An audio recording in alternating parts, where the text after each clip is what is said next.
Narito na ang mga course or program na kinukuha ngayon ng NU Lady Bulldogs.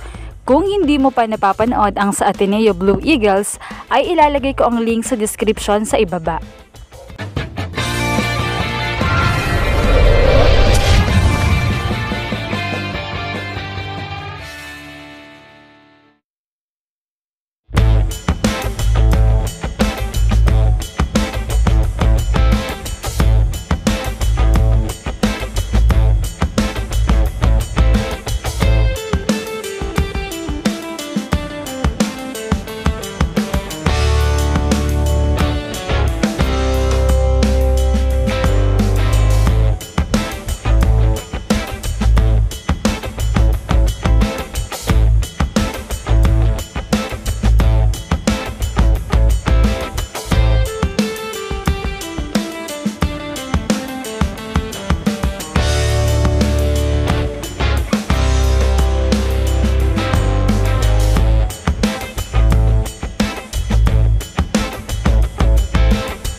Umantabay lamang sa mga susunod pang teams na mai-feature dito.